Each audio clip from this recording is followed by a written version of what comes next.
सुजाता जेव्हा तिच्या बाळाला दूध पाजत असे तेव्हा तिचा दीर तिच्या डोक्यावर उभा राहायचा. पण सुजाता कधीही काही बोलू शकत नव्हती, कारण तिचा पती मृत्यू पावलेला होता आणि आता घरची सर्व जबाबदारी तिच्या दीराच्या खांद्यावर होती. सुजाताचा दीर दिसायला खूप हँडसम होता, पण तिने कधीही मर्यादेच्या सीमारेषा ओलांडण्याचा प्रयत्न केला नाही. ती नेहमी नात्याची प्रतिष्ठा जपत स्वतःला मागे ठेवायची. एका रात्री जेव्हा दोघेही घरात एकटे होते आणि सुजाता आपल्या बाळाला दूध पाजत होती, तेव्हा अचानक तिचा दीर खोलीत आला. त्याने बाळ तिच्या हातातून घेतले आणि स्वतःच्या कुशीत धरले. सुजाता अतिशय सुंदर दिसायची. तिच्या सौंदर्यामुळे तिच्या आईवडिलांना नेहमीच तिची काळजी वाटायची. कुणाची चुकीची नजर तिच्यावर पडू नये म्हणूनच सुजाताच्या आईवडिलांनी तिच्यासाठी 17 वर्षांच्या वयापासून लग्नासाठी प्रस्ताव पाहायला सुरुवात केली होती. पण सुजाताला लवकर लग्न करायची इच्छा नव्हती, कारण ती आधीच कोणावर तरी प्रेम करत होती. सुजाता वरुण नावाच्या मुलावर प्रेम करत होती आणि त्याच्याशी लग्न करायचे ठरवले होते. पण तिच्या आईवडिलांना हा विवाह मंजूर नव्हता, कारण वरुण साधारण होता आणि सुजाता अतिशय सुंदर. सुजाताच्या आईवडिलांनी तिच्यासाठी हट्टाकट्टा श्रीमंत आणि दर्जेदार मुलगा शोधायचा निर्धार केला होता. त्यांना वरुण कमजोर आणि साधाच वाटायचा. प्रत्यक्षात वरुण असाच नव्हता, फक्त ते त्यांची जिद्द थोपवण्याचा मार्ग होता. सुजाताचे वडील अतिशय कठोर स्वभावाचे होते. त्यांनी स्पष्ट सांगितले होते की जर सुजाताने वरुणशी लग्न केले तर माहेरचे दरवाजे तिला कायमच बंद राहतील. दुसरीकडे वरुणच्या कुटुंबाला हे लग्न मान्य होते. वरुणची आई विश्वास ठेवायची की प्रेम करणे कोणतेही पाप नाही. वरुणच्या कुटुंबात फक्त त्याची आई, लहान भाऊ आणि तो स्वतः राहत होते. सुजातालाही लग्न करायची इच्छा होती की दोन्ही कुटुंबांची संमती असेल, पण तसे होणे शक्य झाले नाही. अखेर सुजाताला आपल्या कुटुंबाच्या विरोधात जाऊन वरुणशी लग्न करावे लागले. लग्नानंतर जेव्हा सुजाता सासरच्या घरी गेली तेव्हा तिच्या सासूने प्रेमाने समजावले, बेटा, काळजी करू नकोस, सगळं हळूहळू ठीक होईल. पण सुजाताला माहीत होते की तिचे वडील एवढे सहज मान्य करणार नाहीत. तिची एक लहान बहीणही होती, जिचे लवकरच लग्न व्हावे असे वडिलांनी ठरवले होते. पण सुजाताच्या या निर्णयामुळे तिच्या बहिणीच्या लग्नातही अडचणी येऊ शकत होत्या. सुजाताने विचार केला होता की वरुणशी लग्न केल्यावर सगळं छान होईल, पण परिस्थितीला काहीतरी वेगळंच हवं होतं. लग्नाचा दिवस मोठ्या धूमधडाक्यात साजरा केला गेला. घर फुलांनी आणि दिव्यांनी सजले होते. सुजाताची सासू अतिशय आनंदित होती आणि तिने सर्व विधीनुसार लग्न सोहळा पार पाडला होता. तरी सुद्धा सुजाताच्या हृदयात थोडीशी बेचैनी होती. प्रत्येक मुलीप्रमाणे तिच्या मनातही प्रश्न उठायचे. सासरी कुटुंबीय कसे असतील तरीही ती स्वतःला समजावत होती की जे काही होईल ते चांगलेच होईल. वरुणचे कुटुंब मध्यमवर्गीय होते, पण खूप प्रेमळ. सासू आणि दीरने सुजाताचे भव्य स्वागत केले. लग्नाचे स्वप्न पूर्ण झाले होते, पण आता हनीमूनची रात्रीची वेळ आली होती. सुजाताच्या मनात अनंत स्वप्ने उमटत होती. जेव्हा ती आपल्या खोलीत जाऊ लागली तेव्हा सासूने तिला दुधाचा ग्लास देऊन म्हटले, बेटा, हे शुभ असते. वरुणही आला की दोघे एकत्र हे पिऊन घ्या. सुजाताने हसून मान हलवली आणि खोलीत गेली. खोलीमध्ये चारही बाजूंना फुलांनी सजावट करण्यात आली होती. सुजाताने दुधाचा ग्लास टेबलवर ठेवला आणि घुंगट उघडून पलंगावर बसली. खरं तर ती आणि वरुणचं लव्ह मॅरेज झालं होतं, तरीही आज सुजाताला काहीसा घाबरटपणा जाणवत होता. लग्नाआधी दोघांनी अनेक तास गप्पा मारल्या होत्या, पण आज शब्द जणू काही हरवून गेले होते. अचानक दरवाजा उघडला आणि वरुण खोलीत आला. त्याला पाहताच सुजाताच्या हृदयाची धडधड वाढली आणि माथ्यावर थेंब थेंब घाम आला. वरुण हळुवारपणे तिच्या जवळ बसला आणि तिच्या हातांना आपल्या हातात धरून म्हणाला, काय झाले सुजाता? आज तू काही जास्तच घाबरलेली वाटतेस. मोठ्या स्नेहाने त्याने पुढे सांगितले, आज मी तुझ्यासमोर एक वचन देतो. मी प्रत्येक क्षण तुझ्यासोबत असेन. तुला प्रत्येक परिस्थितीत आनंदी ठेवण्याचा मी पूर्ण प्रयत्न करेन. तुझ्या डोळ्यात कधीही अश्रू येऊ देणार नाही. सुजाता त्याच्या डोळ्यात डोकावून पाहत राहिली. वरुणच्या डोळ्यात तिला अपार प्रेम आणि प्रामाणिक भावना स्पष्ट दिसत होत्या. तिचा घाबरटपणा हळूहळू कमी होऊ लागला. वरुणने तिला आपल्या घट्ट मिठीत घेतले आणि खोलीची लाईट बंद केली. अंधारात दोघे एकमेकांच्या मिठीत गुंतले गेले. त्या रात्री जे प्रेममय शब्द दोघांमध्ये देवाणघेवाण झाले ते शब्दात सांगणं अशक्य होतं. पूर्ण रात्र ते एकमेकांच्या प्रेमात बुडालेले राहिले. सकाळी दरवाजावर खटखटण्याचा आवाज ऐकून सुजाताची झोप उडाली. बाहेर सासू उभी होती. सासू म्हणाली, बेटा, सकाळ झाली आहे, लवकर तयार हो, आज पाहुणे येणार आहेत. आणि हो, वरुणलाही उठवून घे. सासू गेल्यावर सुजाताने दरवाजा बंद केला आणि वरुणला उठवायची तयारी करू लागली.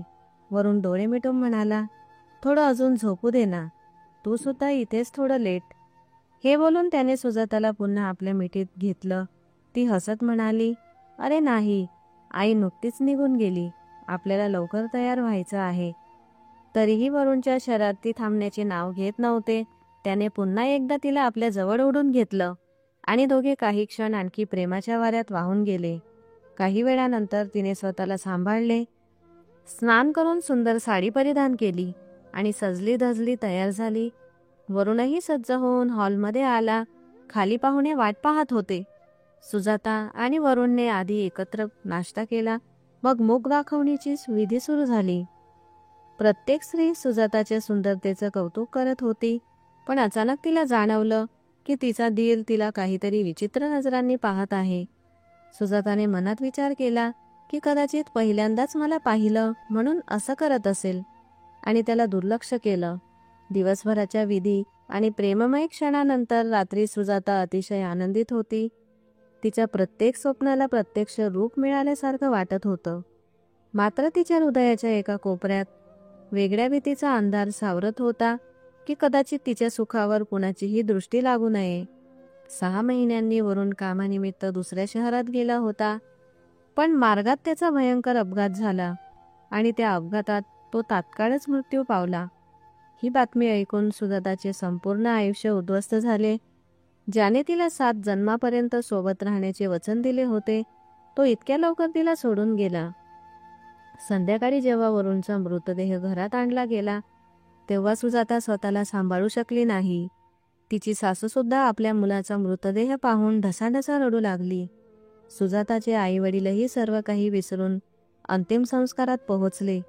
सुजाता आपल्या आईवडिलांना मिठी घेत रडताना म्हणाली, आपल्या आशीर्वादाशिवाय माझं लग्न पूर्ण झालं नाही पप्पा. त्यावर सुजाताच्या आईने तिच्या डोक्यावर हात फिरवत उत्तर दिलं, नाही बेटा, आईवडील कितीही रागावले असले तरी आपल्या मुलांना कधीही शाप देत नाहीत. हे सगळं तर देवाची इच्छा आहे, ज्याला कोणीही बदलू शकत नाही. अशा प्रकारे 1 आठवडा गेल्यानंतर तिचे आईवडील एकदा पुन्हा तिला भेटण्यासाठी तिच्या घरी आले. ती आईवडिलांना भेटायला आपल्या खोलीतून बाहेर येत असताना अचानक तिच्या डोळ्यांसमोर चक्कर येऊन ती बेहोश झाली. जेव्हा तिचे डोळे उघडले तेव्हा तिने स्वतःला रुग्णालयात पाहिले. सुजाताच्या शुद्धीवर येताच डॉक्टरने तिला सांगितले, आजपासून तुला आपल्या आरोग्याची अधिक काळजी घ्यावी लागेल, कारण तू आता आई बनणार आहेस. ही बातमी ऐकून तिला समजतच नव्हते की ती आनंदी व्हावी की दुःखी. सुरुवातीला थोडा आनंद वाटला, पण नंतर विचार केला की तिच्या होणाऱ्या बाळावर तिच्या वडिलांचा आधार नसेल, यामुळे तिला दुःखही झाले. सुजाताचे आईवडीलही या बातमीमुळे खूप चिंतित दिसत होते. मात्र सासू ही बातमी ऐकून अतिशय आनंदित दिसत होती.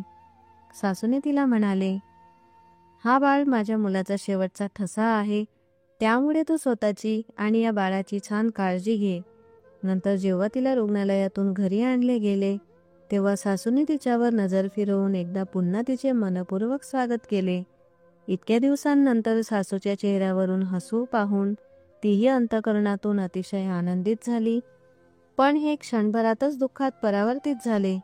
जेव्हा तिचे आईवडील तिला आपल्याबरोबर घरी घेऊन जाण्यासाठी आले, सुजाताचे आईवडील म्हणाले, तुझं वय अजून खूप लहान आहे आणि तुला समोर अजून डोंगरासारखं आयुष्य वाट पाहत आहे, जी एकटीने पेलणं फार अवघड आहे. तू हे बाळ गर्भपात करून टाक. सुजाताच्या सासूचा चेहरा चटकन उतरला आणि तिने म्हटले, हे बाळ माझ्या मुलाचा शेवटचा ठसा आहे. बेटा, हे बाळ गर्भपात करू नकोस.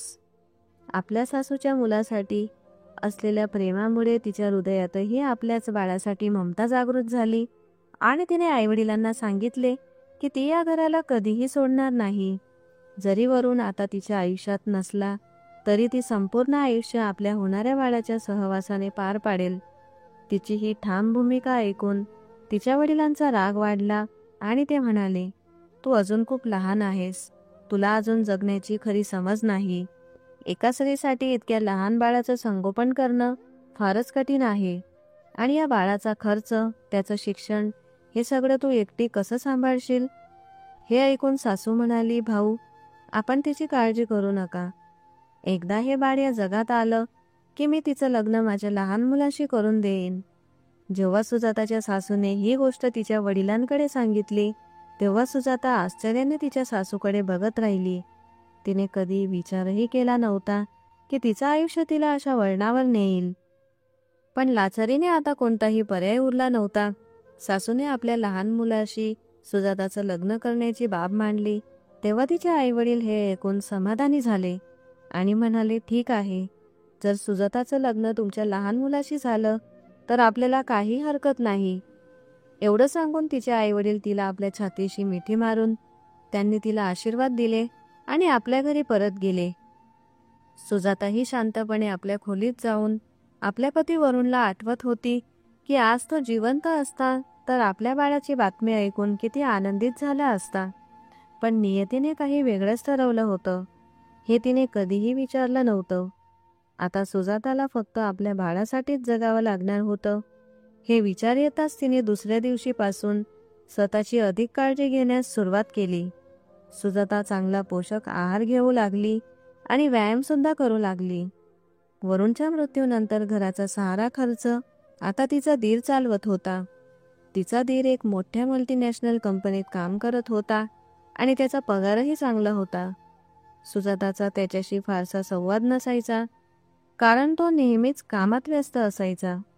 अनेकदा तिच्या मनात ही कल्पना यायची की कदाचित तिचा दीर तिच्याशी लग्न करेल का नाही, पण आतापर्यंत तिच्या मनात त्याच्याप्रती कोणतीही भावना निर्माण झाली नव्हती.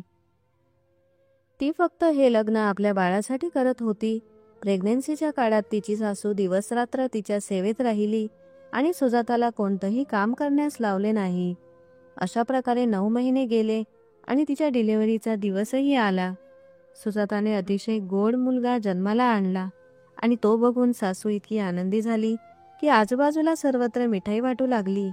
जेव्हा तिला रुग्णालयातून घरात आणलं गेलं तेव्हा तिच्या सासूने तिला आणि तिच्या बाळाचं स्वागत करण्यात कुठलाही तुटपुंजपणा ठेवला नाही. नातूच्या आगमनाच्या आनंदात संपूर्ण घर भरभरून आनंदी झालं. तिचे आईवडीलही तिला भेटायला आले होते. तेही सुजाताच्या बाळासाठी भरपूर खेळणी आणि कपडे घेऊन आले होते. हे सगळं पाहून सुजाता अतिशय आनंदित झाली. हे सर्व पाहून ती पुन्हा एकदा वरुणच्या आठवणींमध्ये हरवून गेली आणि विचार करू लागली की आज जर वरुण जिवंत असता तर त्यानेही आपल्या बाळासाठी असंच ढग भरून कपडे आणि खेळणी आणून दिली असती. ही कल्पना करताना तिच्या डोळ्यातून अश्रू ओघळले, पण तिने आपल्या बाळासाठी पुन्हा स्वतःला सांभाळलं. सुजाताचे आई वडील सासूला म्हणाले, आता तिची डिलिव्हरी झाली आहे. जसं तुम्ही आधी सांगितलं होतं तसं आता तुम्हाला तुमच्या लहान मुलाचं सुजाताशी लग्न लावून द्यावं लागेल. हे ऐकून सासू म्हणाली, आपण अजिबात काळजी करू नका. मला आपलं वचन आठवतंय. मी लवकरच या दोघांचं लग्न करून देईन. दिवस असाच गेला आणि आता तिला चिंता सतावू लागली. कदाचित आरव या लग्नाला नकार देणार असेल, कारण सुजाताने आजपर्यंत त्याच्या तोंडून लग्नाची एकही गोष्ट ऐकलेली नव्हती. जर आरव मागे हटला तर ती कुठे जाईल आणि कोण तिला आणि तिच्या बाळाला स्वीकारेल, ही चिंता आता दिवस रात्र तिच्या मनात पेरली गेली होती. एकदा रात्री पाणी प्यायला उठली तेव्हा तिने ऐकले की सासूच्या खोलीत कोणीतरी बोलत आहे. सुमन खोलीच्या जवळ पोहोचली आणि दरवाजावर कान लावून ऐकले. तेव्हा तिला समजले की सासू आरवला तिच्याशी लग्न करण्यासाठी सांगत होती, पण आरव लग्नासाठी नकार देत होता. आरव आपल्या आईला सांगत होता की तो तिला भाभी मानतो, मग तिच्याशी लग्न कसे करेल. पण सासू आपल्या मुलाला सुजाताशी लग्न करण्यासाठी दबाव देत होती. सासू आरवला म्हणाली, जर तू तिला स्वीकारले नाही तर ती माझ्या वरूनची शेवटची स्मृती घेऊन जाईल आणि मी तिच्या आईवडिलांना बोलून ठेवले आहे की मी तुमचं लग्न करून देईन. सासू आरवच्या समोर विनंती करू लागली, आरव बेटा, माझं ऐकून घे ना. तुझ्या अशा वागण्याने तुझ्या भावाच्या मुलाला एक पिता मिळेल. तुला नाही वाटत का की तुझ्या भावाच्या मुलाला एक चांगलं आयुष्य मिळावं? सासू आरवला समजावत होती, पण आरवने एकही शब्द न बोलता शांत बसून राहिले. त्याची ही गप्पी ऐकून सुजाता चुपचाप आपल्या खोलीत परत गेली. आज ती पुन्हा वरूणला आठवत होती आणि अंतःकरणातून खूप रडत होती. तिला हे सर्व ऐकून फार त्रास होत होता, कारण तिच्या आयुष्यात फक्त दुःख आणि अडचणींचेच लेखन झाले होते. सुजाताने आपल्या आयुष्याबद्दल किती स्वप्ने पाहिली होती, पण ती स्वप्ने पूर्ण होण्यापूर्वीच तुटून गेली होती. आता ती आपलं बाळ घेऊन कुठे जाईल? आता कोण तिला आणि तिच्या बाळाला स्वीकारेल? हा विचार करत रात्रभर रडत रडत तिला झोपही कशी आली ते कळालेच नाही. सकाळी तिचे डोळे उघडले आणि ती खोलीतून बाहेर आली. तेव्हा तिने पाहिले की संपूर्ण घर फुलांनी सजवलेले होते. सुजाताने सासूला विचारले की हे का केले आहे? सासूने सांगितले, आज तुझं आणि आरवचं लग्न आहे. हे ऐकून ती पूर्णपणे स्तब्ध झाली आणि विचारात पडली. मग काल रात्री जे ऐकले ते काय होतं आणि आरव इतक्या लवकर लग्नासाठी तयार कसा झाला? पण याबाबत सुजाता सासूकडून कुठलाही प्रश्न विचारू शकली नाही. सासूने तिच्या हातात लग्नाचे कपडे दिले आणि म्हणाली, हे घे आणि तयार हो. ते कपडे पाहून सुजाता पुन्हा वरूणच्या आठवणीत हरवून गेली की काश वरून आज आपल्याजवळ जिवंत असता. पण नियतीचा लेख कोणीही टाळू शकत नाही. सुजाता आज दुसऱ्यांदा लग्नाचा ड्रेस परिधान करत होती, पण आज तो ड्रेस परिधान करून तिला आपल्या नशिबावर खूप राग येत होता. सुजाता तयार होऊन खोलीतून बाहेर आली आणि तिच्या सासूने तिला मंडपात बसवून ठेवलं. तिची नजर मंडपात बसलेल्या आरववर पडली, पण त्याच्या चेहऱ्यावर हसू नव्हते आणि तो शांतपणे डोकं वाकवून बसला होता. असं वाटत होतं की तो हे लग्न मजबुरीने करत आहे. पण मग सुजातालाही आठवले, मीही हे लग्न मजबुरीनेच करत आहे. साध्या आणि निस्वार्थ भावनेने सुजाता आणि आरवचं लग्न पार पडलं आणि दोघांनी मोठ्या माणसांचे पाय स्पर्श करून आशीर्वाद घेतले. जेव्हा सासूने तिला आरवच्या खोलीत पाठवले तेव्हा तिला खूप घाबरटपणा वाटत होता की आरवची वागणूक तिच्याप्रती कशी असेल. आजची रात्र तिच्यासाठी आयुष्यातली सर्वात विचित्र रात्र होणार होती, ही भीती तिच्या मनात जागृत झाली होती. ती चुपचाप पलंगावर बसली आणि वाट पाहू लागली. रात्रीचे 2 वाजले, पण आरव अजूनही खोलीत आला नव्हता. नंतर अर्धा तास गेल्यानंतर आरव खोलीत आला, पण सुजाता जागी असताना देखील त्याने तिला एकही शब्द बोलला नाही. तिनेही आरवला काहीही बोलले नाही, कारण तिला सुद्धा खूप गोंधळ वाटत होता. कारण आज त्यांचं नातं बदलून गेलं होतं. आधी जेव्हा ते दोघे दीर आणि वहिनी होते तेव्हा सुद्धा त्यांच्यात फारशा गप्पा झालेल्या नाही. आज ते दोघं पती-पत्नी झाले होते, तरीही त्यांच्यात पती-पत्नीचे कोणतेही नाते नव्हते. आरवने चुपचाप पलंगावरून आपल्या उशा उचलून बाल्कनीत जाऊन झोपू लागला. आरवच्या अशा वागण्यामुळे तिला खूप विचित्र वाटत होतं. तरीही तिने आरवला काहीही सांगितलं नाही आणि चुपचाप पलंगावर झोपून घेतलं. सकाळी जेव्हा तिचे डोळे उघडले तेव्हा आरव आधीच खोलीतून निघून गेला होता.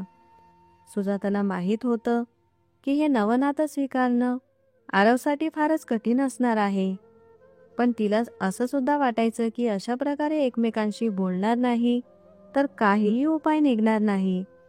सकाळी उठताच सासूने सुजाताच्या हातात तिचा मुलगा दिला आणि म्हणाली, रात्रभर बाबू आरामात झोपला होता, पण सकाळी उठल्यावर जोरजोरात रडू लागला. ती म्हणाली की कदाचित त्याला भूक लागली असेल. मग तिने ताबडतोब आपल्या बाळाला आपल्या मिठीत घेत दूध पाजायला सुरुवात केली. सुजाता आपल्या बाळाला दूध पाजत असताना आरव खोलीत आला आणि तिने बाळ स्वतःपासून दूर केलं. कदाचित तिला लाज वाटत होती, कारण त्याआधी कधीही ती आरव समोर अशा अवस्थेत दिसली नव्हती. आरवने सुद्धा तिला पाहून आपली मान खाली घातली. कदाचित तोही अनवधानाने त्या वेळेस तिथे आला होता. आरव आणि सुजाताचं नातं कधी व्यवस्थित होईल आणि पुढे जाईल की नाही हे दोघांनाही माहीत नव्हतं. काही दिवस असेच निघून गेले. आता आरव तिच्या बाळावर खूप प्रेम करू लागला होता. त्याच्यासाठी तो नवीन नवीन खेळणी आणायचा आणि त्याला अगदी वडिलांप्रमाणेच प्रेम द्यायचा. पण सुजाता आणि आरवच्या दरम्यान अजूनही कोणतंही नातं जोडलेलं नव्हतं. एकदा रात्री तिची तब्येत खराब झाली आणि तिला खूप ताप आला. तेव्हा तिचं बाळ भूक लागल्यामुळे जोरजोरात रडू लागलं आणि सुजाता त्याला आपलं दूध पाजू लागली. अचानक आरव तिच्या डोक्यावर उभा राहिला. तिला थोडी लाज वाटली, पण आरव परत गेला नाही. त्यामुळे तिला त्याच्या नजरांचा थोडा संशय वाटू लागला. तिने रागाने आरवकडे पाहिलं आणि काही बोलण्याआधीच आरवने तिच्या बाळाला तिला दूर करून घेतलं आणि जे काही म्हणाला ते ऐकून ती चकित झाली. आरव म्हणाला, आपण मला चुकीचं समजून घेत आहात.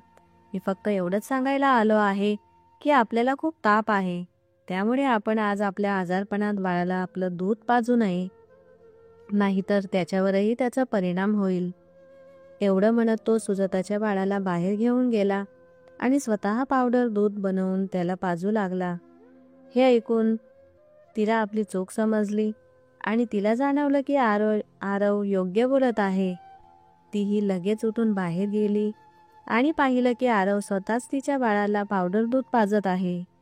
सुजाताने आरवकडे माफी मागण्यासाठी पुढे पाऊल टाकलं, पण आरव रागाने उठून तिथून निघून गेला. सुजाता आणि आरवमधलं अंतर आता संपणार नाही अशी स्थिती झाली होती. पण आरवच्या आजच्या वागण्यामुळे सुजाताने एवढंच ठरवलं होतं की आरव आपल्या बाळावर खूप प्रेम करतो. आरव आणि तिचं लग्न होऊन 1 महिना पूर्ण झाला होता. तरीही ते दोघे एकाच खोलीत राहूनही वेगवेगळ्या ठिकाणी झोपायचे. आरव सोफ्यावर झोपायचा आणि ती आपलं बाळ घेऊन पलंगावर झोपायची. एक दिवस सासू तिच्या खोलीत आली आणि म्हणाली, आरव आणि तू या लग्नाने आनंदी आहेत का? तिने मान हलवली. सासूने पुढे विचारलं, तुमच्या दोघांमध्ये पती पत्नीचं नातं झालं आहे का? सुजाता सासूचा हेतू चांगल्या प्रकारे समजून घ्यायला लागली आणि माघारी डोकं वाकवत नामध्ये उत्तर दिलं. हे ऐकून सासू म्हणाली, तुमचं लग्न होऊन पूर्ण 1 महिना झाला आणि अजूनही तुम्ही दोघे पती पत्नीचं नातं जुळवलेलं नाही. हे बिलकुलही योग्य नाही. मला वाटायचं की लग्नानंतर आरव स्वतःच तुला समजून घेईल, कारण आता तुम्ही दोघेही पती पत्नी आहात. काही ना काही दिवसांनी तुम्ही हे नातं सुरू करायला हवं आणि आपलं आयुष्य पुढे न्यायला हवं. हे ऐकून सुजातालाही असं वाटू लागलं की सासूचं म्हणणं अगदी योग्य आहे. म्हणून आज रात्री ती आरवची वाट पाहत बसली. जेव्हा आरव खोलीत आला तेव्हा तो तिला त्याची वाट पाहताना पाहून चकित झाला. तिने आरवला सांगितलं, मला काही महत्त्वाचं बोलायचं आहे. हे ऐकून आरव म्हणाला, बोल, मी तुझं ऐकत आहे. तिने हळूवार पण थरथरत्या आवाजात म्हटलं, आरव, असं किती दिवस चालणार आहे? आपण एकमेकांपासून दूर का राहू? आपलं लग्न होऊन 1 महिना पूर्ण झाला तरी आपल्यात पती-पत्नीचं नातं अजूनही नाही झालं. आईसुद्धा यामुळे सतत चिंतेत असते. सुजाताच्या या बोलण्यावर आरवचा चेहरा रागाने लालसर झाला आणि जोरात म्हणाला, मी हे लग्न फक्त आईच्या आदेशानं केलं होतं, जेणेकरून तू बाळाला इथून दूर नेणार नाहीस.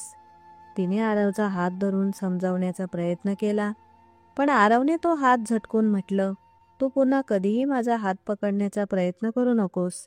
मी हे लग्न फक्त आपल्या भावाच्या मुलासाठी केलं आहे, जेणेकरून त्याला वडिलांचं प्रेम मिळेल. पण मी तुझ्या आणि माझ्या नात्याला कधीही पुढे नेऊ शकणार नाही. एवढं म्हणत आरव रागात खोलीतून बाहेर पडला. परंतु दरवाजाजवळ उभी असलेली सासू, जी हे सगळं ऐकून बसली होती, आरवचा हात धरून आपली खोलीत घेऊन गेली. दुसरीकडे सुजाता खोलीत एकटी बसली होती. तिच्या डोळ्यातून अश्रूंचा ओघ वाहत होता.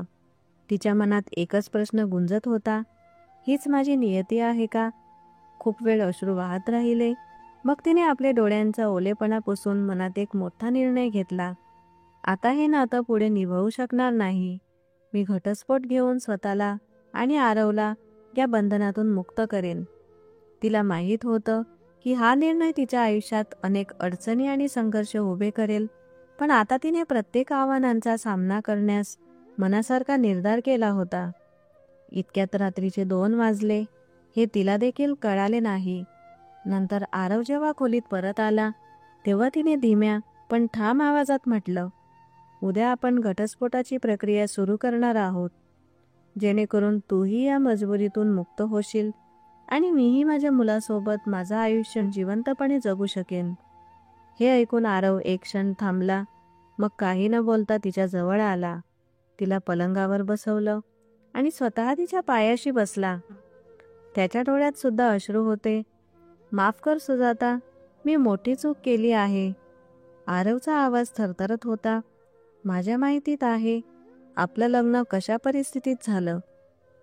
तू माझ्या भावाची पत्नी होतीस, माझी भाभी होतीस. त्यामुळे मी हे नातं मनापासून स्वीकारण्याची हिंमत जमवू शकलेलो नाही. पण मी खरोखर प्रयत्न करेन. फक्त थोडा वेळ मला दे.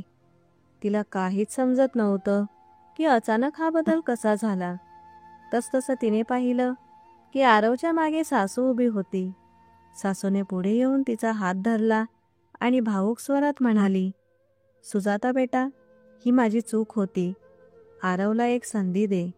मी वचन देते की पुढे तुला कुठलाही त्रास होणार नाही. आरवने तिचा हात धरून म्हटले, मी जे काही केले त्याबद्दल खूप लाज वाटते. फक्त मला थोडा वेळ द्या. मी तुझा विश्वास पुन्हा मिळवू इच्छितो. आरवच्या डोळ्यातून अश्रूंनी ओघ वाहू लागला. तो आपला भाऊ वरुणला आठवत म्हणाला, काश आज भाऊ जिवंत असता तर कदाचित हा दिवस कधीच दिसला नसता. आपण सगळे आनंदाने जगत असतो. वरुणचं नाव ऐकून सुजाताच्या डोळ्यातही अश्रूंची धार उमटली. तिने स्वतःला थोडं सांभाळलं आणि म्हणाली, ठीक आहे आरव, मी तुला एक संधी देईल. पण आपण पतीपत्नीचं नातं पूर्णपणे स्वीकारू पर्यंत तरी किमान मैत्रीचं नातं तर निभावू शकतो. कारण जेव्हापासून आपण एकमेकांशी बोलत नाही, समजत नाही, तेव्हापासून आपल्यामध्ये एक भिंत उभी राहिली आहे. ती आपण एकत्र मिळूनच तोडू शकतो. हे ऐकून सासूने तिच्या कपाळावर प्रेमाने किस केलं आणि म्हणाली, खूप आनंदी राहा बेटा. मला तुझ्याकडून फक्त एवढंच अपेक्षित आहे. माझं एकच मन आहे की माझ्या वरुणची शेवटची आठवण माझ्या जवळ राहावी. एवढं म्हणत ती हसून आपल्या खोलीत गेली आणि आरव सुजाता दोघेही स्वतःच्या खोलीत झोपले. काही दिवसांनी आरवचं तिच्याबद्दलचं वर्तन हळूहळू बदलू लागलं. तो दररोज तिच्याशी खुल्या मनाने बोलू लागला आणि मुलाचंही पूर्वीपेक्षा अधिक चांगली काळजी घेऊ लागला. त्यांच्यामधलं अंतर हळूहळू मिटू लागलं आणि एकमेकांच्या जवळ ते येऊ लागले. एक दिवस आरव तिला बाहेर फिरायला घेऊन गेला. जेव्हा ती पहिल्यांदा आरवच्या बाईकवर बसली तेव्हा तिला थोडासा संकोच वाटत होता. आरव कधी बाईक मंद चालवायचा, कधी अचानक वेग वाढवायचा, कधी अचानक ब्रेक लावून तिला जवळ येण्यास भाग पाडायचा. तिने बाईकच्या आरशात आरवच्या चेहऱ्यावर शरारतीची हसू पाहिली. तेव्हा तिला कळलं की आरव हे जाणून बुजून करत आहे. तिनेही हसत आरवला मागून घट्ट पकडलं. आरवच्या चेहऱ्यावरही समाधान आणि आनंद दिसू लागला. दिवसभर ते असेच फिरत राहिले आणि संध्याकाळी घरी परतले. घरात प्रवेश करताच तिने पाहिलं की कोणीही घरात नव्हतं. मुलाची चिंता तिच्या मनात वाढू लागल्या. ती धावत खोलीच्या दिशेने गेली. मागून आरव आवाज देत होता, सुजाता हळू चाल. पण मुलाच्या चिंता भरलेल्या सुजाताने धावतच खोलीत प्रवेश केला. खोलीचा दरवाजा उघडला आणि तिला समोरचं दृश्य पाहून आश्चर्य आणि आनंद दोन्ही वाटले. खोलीत फुलांची पावसासारखी सजावट झाली होती. प्रत्येक ठिकाणी फुले पसरलेली होती. जिथे पाऊल ठेवायचे तिथे फक्त फुलेच फुले होती. त्यावेळी आरवही मागून आला आणि हसून म्हणाला, तू तर इतकं धावत आली की जणू काही अनमोल वस्तू हरवून बसली आहेस. मी तर विचार करत होतो की तुला हा सरप्राईज दाखवताना तुझ्या चेहऱ्यावर येणारी आनंदाची झलक पाहीन, पण तू एकटीच धावत आलीस. तिच्या डोळ्यात हसू उमटलं आणि आरवही हसला. मग दोघे हातात हात घालून खोलीत शिरले. आजची रात्र खास होती, कारण आज पुन्हा दोन हृदय एक होणार होते. आरवने तिला सांगितले, आज मी तुला जाणून बुजून बाहेर फिरायला नेलं, कारण हा सरप्राईज तयार करू शकलो. हे ऐकून तिच्या डोळ्यात आनंदाची चमक भरली. तिने विचारलं, आई आणि बाळा कुठे आहेत? आरव हसून म्हणाला, दोघेही मावशीच्या घरी आहेत. ते सकाळपर्यंत परत येतील. आरव हळूहळू तिच्या जवळ येत होता, पण तिने हलकं ढकलून त्याला दूर पाठवलं, कारण तिच्या डोळ्यांनी आरवच्या मनातले इरादे समजले होते. त्यांच्या लग्नाला 2 महिने पूर्ण झाले होते आणि आज त्यांच्या नात्याची खरी सुरुवात होणार होती.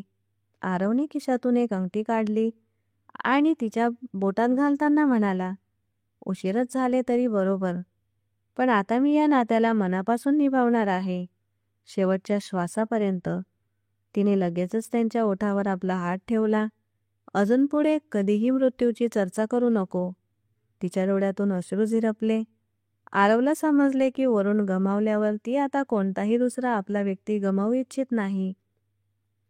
आरवने तिचे अश्रू पुसत म्हणाले, चूक झाली बाबा, आता असे काहीही बोलणार नाही, जे तुझ्या डोळ्यातून अश्रू आणेल. गेलेला काळ विसरून टाकणं कठीण आहे, पण एक वचन देतो, आता तुझ्या डोळ्यात फक्त आनंद असणार आहे. तिची हृदयस्पंदने झपाट्याने वाढू लागली. आरवने तिला आपल्या मिठीत घेतलं आणि खोलीची लाईट बंद केली. खूप संघर्षानंतर आज त्यांच्या आयुष्यात नवी सुरुवात झाली होती. अंतर प्रेमात रूपांतरित झाले होते आणि आता ते इतके जवळ आले होते की एकमेकांच्या हृदयाचे ठोकेही स्पष्टपणे ऐकू येत होते. तर मित्रांनो, तुम्हाला ही कथा कशी वाटली कमेंट करून जरूर सांगा. कथा आवडली असेल तर तिला लाईक करा आणि आपल्या मित्रांसोबत शेअर करा. अशाच नवीन आणि रोचक कथांसाठी आमच्या चॅनलला सबस्क्राईब करा आणि हो, बेल आयकॉन दाबायला विसरू नका, जेणेकरून आमची कोणतीही कथा तुम्ही मिस करू नका. आपण पुन्हा भेटूया एका नवीन कथेसह. धन्यवाद.